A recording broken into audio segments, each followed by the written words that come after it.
Hey folks, good morning. Welcome to another episode of Steelers Morning Rush. I'm Alan Saunders. It is Tuesday, October 22nd. We are going to hear from Mike Tomlin a little bit later today as the Steelers begin their preparations for their Week 8 game on Monday Night Football against the New York Giants. I'm going to back things up, though, and talk a little bit about last week's win over the New York Jets on Sunday Night Football. I also want to just apologize for no episode yesterday. I have some family stuff going on. And I did record an episode of Afternoon Drive with Zachary Smith that our video and audio processing software decided it wanted to eat. So unfortunately, I wasn't able to re-record with Smitty, but I appreciate him filling in for a solo episode, and I will be back later tonight to talk about what Mike Tomlin has to say with Smitty on the Afternoon Drive around 6 p.m. Okay, so I had a question on my live stream after the game on Sunday night that I want to take a step further and really fully answer the question.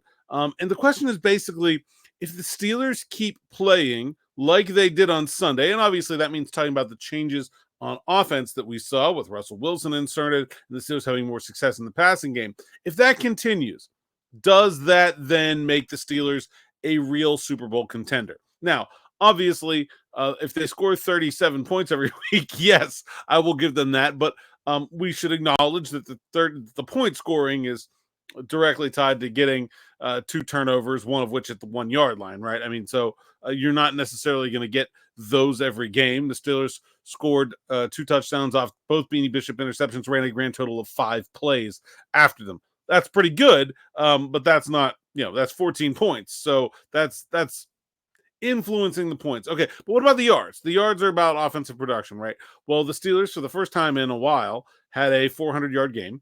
As a team, the Steelers gained a total of 409 yards. Where would that put them? So if they gained 409 yards a game, the Steelers would be third in yards per game as an offense. Now, Najee Harris was obviously a big piece of that, but even if you take the individual components of their offense from that game and you look at where it should put them as a team, I think you're going to be pretty happy with where they end up. The Steelers' net yards rushing 149. That would tie them with they'd be eighth in rushing at 149 yards per game, and net yards passing 260. That would be second, just behind. Did you have the Seattle Seahawks as the best passing offense in the league? I bet most people didn't.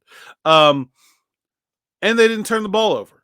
So, look, I think the turnovers are probably the thing that has the biggest influence here. If you continue to have we'll call it 2.5 turnovers, the field goal block technically doesn't count because it went past the line of scrimmage, but it's still a it's still a 3 change of possession game advantage when you count the field goal block and the 2 interceptions. If you're 3-0 in turnovers every game, you're going to do pretty well.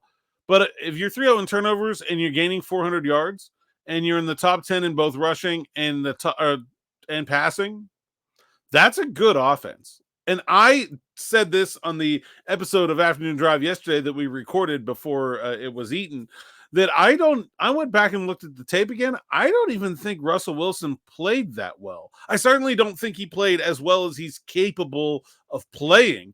And I think that should really open some eyes about maybe what the Steelers offense might be capable of. I really got to give a lot of credit to Arthur Smith for the way things come out, because, I mean, we can look at the wide receivers. We know the wide receivers aren't overly talented. We look at the offensive line, and maybe at some point we thought it should be a strength, but given how many guys are injured right now, I think they're pretty fortunate that they've been able to keep things rolling the way they have.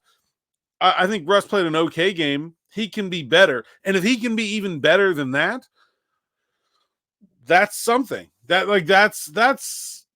That's approaching, I think a pretty good offense. When I was talking about this offense all offseason, I said I thought it was going to take time to come together. I had questions about how fast the offensive line could gel, and I didn't think we knew what they had at quarterback. I thought that Russell Wilson was the better of the 2 players, but I did not know how good he could be. And I'll be honest, once I saw Justin Fields, I became a little bit less, as you guys heard, like I thought the gap narrowed because Justin Fields was a lot better than I thought he would be when he played. And now Russell Wilson has been really good. And so I think there's a real chance that this Steelers offense could be good. It's not, I mean, if you take it in total right now, it is not a greatly above average offense. They're 14th in points and they're 15th in yards. That's about average. But if they have a top 5 defense, and by the way, they have a top 5 defense, somebody was freaking out in the game on my Twitter feed about like, this defense is terrible. I guess probably after they had given up 2 touchdowns to Aaron Rodgers, and I was like, yeah, they're like 4th in team defense or something like that. So they're currently 2nd in points allowed per game, and they are, for a team that doesn't care about the yards, 8th in yards allowed per game. It's pretty good defense. If they can continue to get pretty good defense. Oh, and they're top 5 in turnovers as well, 4th in percentage of drives in the turnover. If they can continue to play really good defense, which I think we should expect them to, and I'm not saying this performance from Russell Wilson is definitely going to keep happening, but when I see that he didn't even play as well as I think he's capable of playing, I think that makes it seem pretty sustainable. The Steelers are in a very good position at 5-2. They have a very weak opponent this week before their bye, when they're going to get healthier. We could see guys like Nick Herbig back, guys like Zach Frazier back, Dante Jackson. If he misses this game, I would assume will be able to come back on the other side. Like Cordero Patterson, maybe. If they can get healthy, look out, man. I mean, I've talked about how the schedule is not necessarily as difficult in the second half as it once seemed. I do think this Washington game coming up in a few weeks will be tough. But I don't think Cleveland looks dangerous. Cincinnati certainly looks a lot more beatable now than they did in the spring. Even Philadelphia and Kansas City do not look like the potential juggernauts that they are. And that's weird to say about the Chiefs considering their record, but they have not been an overly dominant team. So, yeah, I do think if the Steelers continue to score 37 points, put up 400 yards, be a top 10 team in rushing and passing, then they can be a Super Bowl contender. I do. We'll see if this is able to continue. But as I said, I feel like Russell Wilson can play even better. The offensive line will get healthier. They will play better teams than the Jets. But how many? I mean, how many defenses are going to they play better than that Jets defense? This is not a good Jets team, and it's not performing as well as its talent level suggests. But that's a talented defense. I don't think Cincy's defense is better. Maybe Cleveland's defense is better. Baltimore's defense might be better.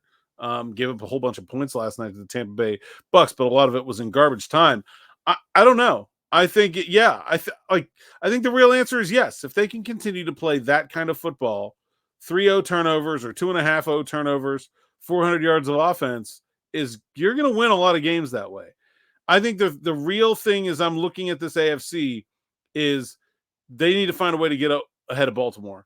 Avoid that wild card playoff road game to Kansas City or Buffalo or somewhere like that, and get themselves in a position to let an upset happen and give themselves a path. I think that's where they should be trying to be, and I think it's going to make those 2 games against the Ravens later this season very important. So I got for now. We got Mike T coming up, and then I'll be back here with Smitty later on the YouTube channel at 6 p.m. Thanks for listening. Thanks for watching. Till next time, enjoy.